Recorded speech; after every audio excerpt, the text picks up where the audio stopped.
Mars moves into Cancer for 6 months. Here's what you need to know. Mars is now in the sign of Cancer.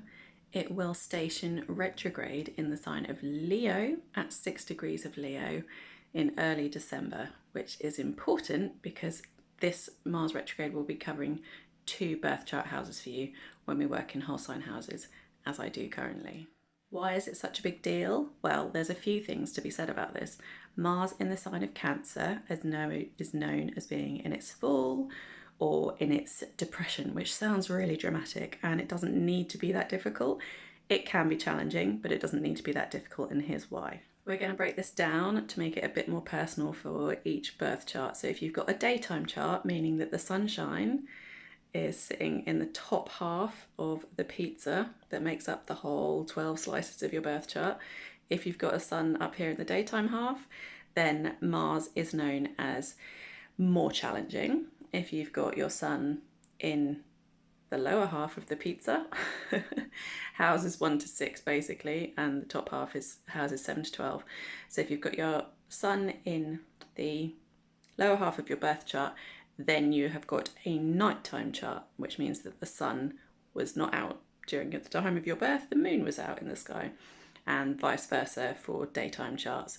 The sun is out during the time of your birth and the moon is under the horizon. So typically Mars is going to be more challenging for daytime charts, okay, because Mars is known as just being slightly more frustrating, annoying, and you get a Mars return every 2 years. We get Mars moving quite quickly through transits, vaguely so.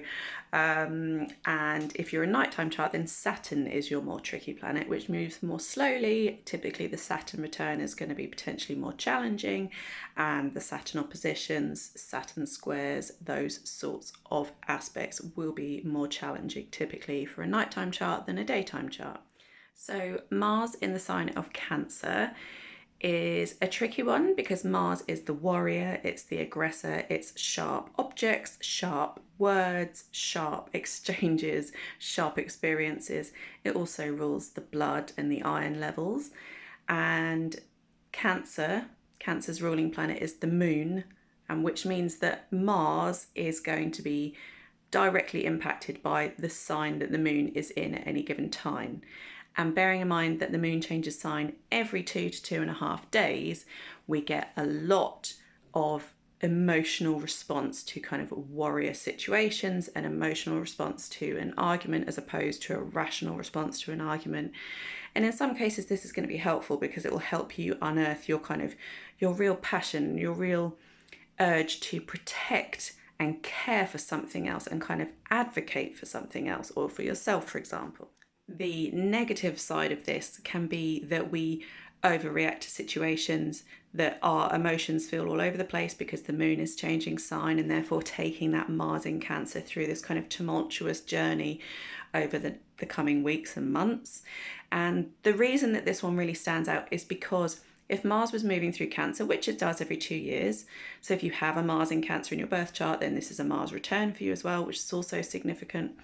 So this one might stand out more powerfully for you than perhaps others, particularly if you have a daytime chart, as we were saying earlier. So Mars is going to want to protect, it's going to want to connect to the family, the home, very lunar things. So the living environment, it can be things around parenting, motherhood, nourishment, relationships with food, relationships with our own children, very connected to breastfeeding, for example, or formula feeding, however you nourish your children, relationships with babies and the sorts of emotions that they make you feel. You know, if you've recently had a baby, then perhaps you're in that postnatal period, and this time could feel fairly unsettled for you as you kind of try to get to grips with how little time you have for yourself as opposed to how much we're giving to other people, in this instance, you know, to your newborn baby. And that is the thing about Cancer as well, is that Cancer is always like, you know, where can I help? How can I help you? And it focuses less on itself and more about those around it. And, you know, it wants to take care and nurture other people. And this, you know, coupled with the idea that we've got the South Node in Libra still at the moment as well, that we're kind of giving a lot to other people and perhaps not retaining enough for ourselves. And actually, whilst Mars is moving through Cancer, perhaps there will be more understanding, perhaps more feelings of dissatisfaction that we're not getting enough time to ourselves. Resentment potentially can come up because we're not getting enough time to ourselves, those sorts of feelings. And so we're going to want to try and do the best we can during this time. It doesn't mean we're all going to have a rubbish time.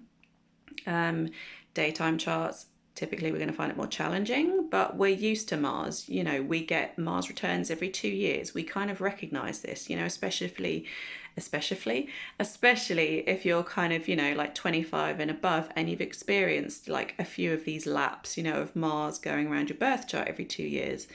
If you're in a Mars rule perfection year, this can be a more powerful one for you, for example. If you are Aries or Scorpio rising natally, this could be powerful for you. If you've got Aries or Scorpio rising in your solar return chart, this could be more powerful for you. If you've got a nighttime chart, then Mars is actually possibly going to be quite constructive for you. And you know, we've got Mars moving through this sign. It's not moving out of Cancer. I mean, it's going to have a little dally into Leo before it goes retrograde in December of 24. And then it's not moving out of Cancer again until May of 2025. And by that point, it's going to be in Leo again. It'll be at 6 degrees of Leo. So we've got, you know, such a long time of Mars in Cancer, and we really need to kind of get to know these energies and try and find out how we're being triggered and how we're going to kind of act upon those triggers in the most gentle way as possible, because actually the idea of becoming more defensive and more protective and kind of behaving in this overly protective way is really heightened during this transit. Nighttime charts, you may find that you are getting more of the beneficial sides of Mars. So this is increased energy, increased drive and passion, and, you know, like libido and interest in kind of, you know, sharing physical experiences with other people and getting out there and being more athletic. Perhaps if you've, you know, if you're like training for a marathon, for example, then this is really good marathon training energy. You know, if you've got a moon in Cancer, then, you know, I would be taking care of my body, paying attention to any kind of signs of heat or iron levels shifting. Could be really powerful for a moon in Cancer during this transit. Cancer rising's similar because we're thinking about Cancer ruling the first house of body, self and mind, potentially being easily triggered around really emotive subjects. I'll put all the dates you need to know at the end of this reel.